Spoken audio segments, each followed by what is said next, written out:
What's going on, everybody? It's JP from JP Creations. How you doing? Today I wanted to make a little showcase video on a project I did back in 2024 now, which is crazy. It's been 2 years. I'm not getting any younger. What can you do? But that project being my handmade latex and polyfoam Symbiote Spider-Man busts. So Spidey here started off as a water-based sculpture in wet clay. After the sculpture was done, which I posted on my Instagram, if you want to go check it out, I'll put a link down in the description to it.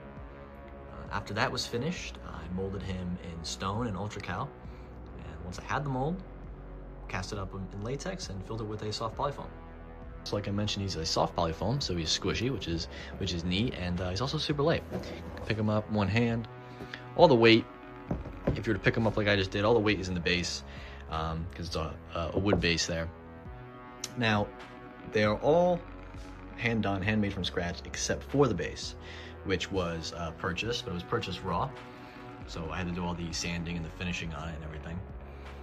But everything else is done from scratch.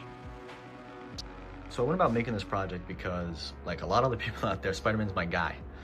You know, and his whole world just kind of does it for me. I've been a fan since I was 2, right? And while I've done other Spider-Man projects before, I wanted this one to be a little bit different. I wanted it to be, for a lack of a better way to put it, my like headcanon version of one of the characters or one of the designs from the Spider-Man universe. So I settled on Symbiote Spider-Man, not Black Suit Spider-Man. This is not him in the cloth, obviously. This is him with the actual alien symbiote.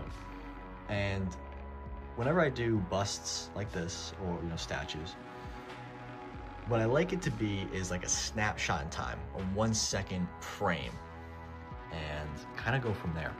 Think about what the character is doing in that moment, what the character's thinking, what the character's going through. And so for this project, my idea was, Peter was halfway through, 3/4 through having the symbiote. So at this point, it's really starting to affect him. He's very irritable. He can't really control his thoughts, his actions as well. He's not himself. He's super tired. He just can't necessarily explain what's going on. If it's like halfway through, or if it's kind of towards the end, obviously he kind of knows, but just kind of really can't do anything about it yet. So this is not a very nice Spider-Man. And I tried to portray that a little bit in the sculpture. For one, with the way he's looking. He's kind of, head tilted down to the side. My idea is that in this moment, in this second, in this snapshot, somebody said something to him that he did not like, and he's looking at them like, you better start saying your prayers. It's over for you. And I have my own little idea of what was said and who said it, but I won't ruin anybody's fun. You can kind of just escape into it and make up your own scenario. First thing I had to figure out was, how crazy did I want to go with the musculature? Now, depending on the artist, in the comic books, you could sometimes see every single muscle fiber on every single muscle on Spidey. Now, I didn't want to go that far, but I also didn't want it to be just a guy in a suit where you probably just see the bigger forms. I wanted it to be somewhere in between. So with Spidey here, you can definitely see that, you can see all his neck muscles, or the majority of them. You can see every head of the delt.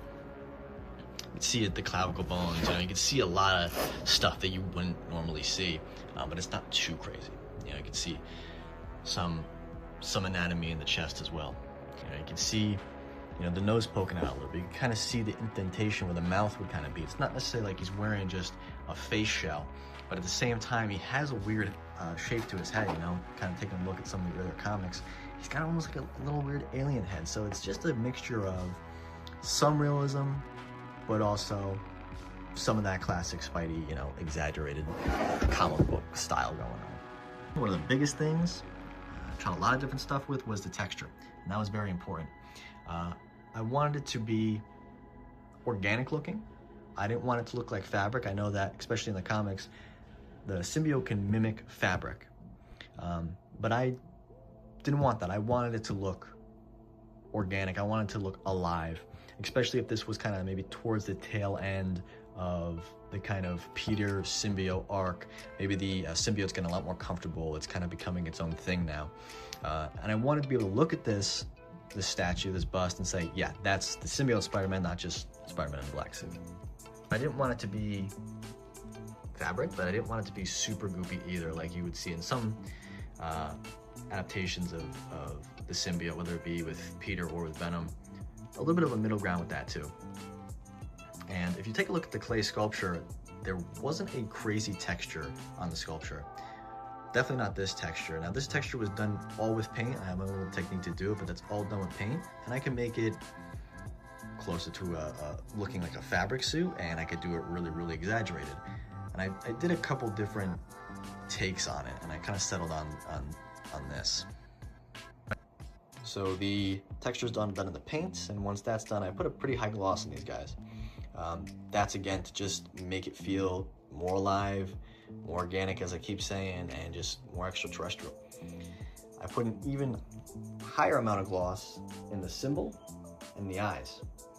My thought process behind that would be maybe more like a deeper layer to the symbiote. And it even is that in the sculpture as it's indented, but even maybe like more sensitive. And but maybe with that it'd be a little more glossy. Now one thing is, you know, this area here, I guess the pedestal, I don't know if you can call it that it's sitting on, has that kind of symbiote tendril theme to it. That's one thing that if I could go back, I probably would have made it just a classic smooth area there. And now knowing that I can get a really good texture in paint, if I wanted to do a symbiote vibe in that area, I could have just done it maybe in paint, done it really, really exaggerated. And it would have given me the option to also just leave it smooth if I wanted to. Even then though, happy with it, and it's all, it's all a learning experience. I kind of try to do things now where make it one way, and then in the whole finishing process of it, I could do a bunch of different things, and I don't limit myself. And this was the project in that area where I kind of learned to start doing that. And then I think lastly, talk about the big elephant in the room. There's 3 of them here. They're all 3 different colors. So I went with, I like to call it a classic look, but obviously it's not. These are the 2 earliest appearances of the black suit, and they got the blue highlights and shading and whatnot. But this is usually called the classic look, where it's just black, or I've seen it called the black and white, because you gotta have those glossy white highlights and whatnot. That's definitely my favorite. I love the classic, just straight black. If it's supposed to be kind of like really alien-like, give it a gloss to it. That's my favorite. But then I also went and did a blue. But I didn't do just like, the highlights, the shading or anything. With my take, I thought that if this alien creature did have a color to it, it would be more of an all-encompassing hue. So with that, that's what I did with both the blue and the purple. Obviously the blue being more of the actual classic comic book take, and then the purple being the Ultimate Comics. Now listen, I could talk about these for about probably another hour, but I'm gonna let y'all go. These are super fun to make every time I get a chance to make them, and I definitely want to do more inside of this world. This is kind of my take on the black suit Spider-Man. I would love to do his Venom. The thing is, I would probably want them to be a little smaller moving forward. Like, you got the big foot back there. Bring him over. He's a lot smaller than these guys. I made him like almost a year after these. You can see the size difference. He's super dusty. I would want to make him maybe more to that scale, and if Venom was smaller than the Spider-Man, when you display them together, it wouldn't look right. So I might have shot myself in the foot with that. But I would love to make, his Venom, his Carnage. Obviously Green Goblin is my #1 guy when it comes to villains. That would be awesome to do something with him. Electro would be a super cool statue bust to do. Scorpion, so definitely maybe one day I'll do some more. One thing I regret not doing with these, and I plan to do more in the future, is videos on the whole process of me actually making it from start to finish. So if you're interested in that, stay tuned. And that's about it. Thank you all for sticking around, who stuck around to the end. And take care out there, stay safe, and see you in the next one.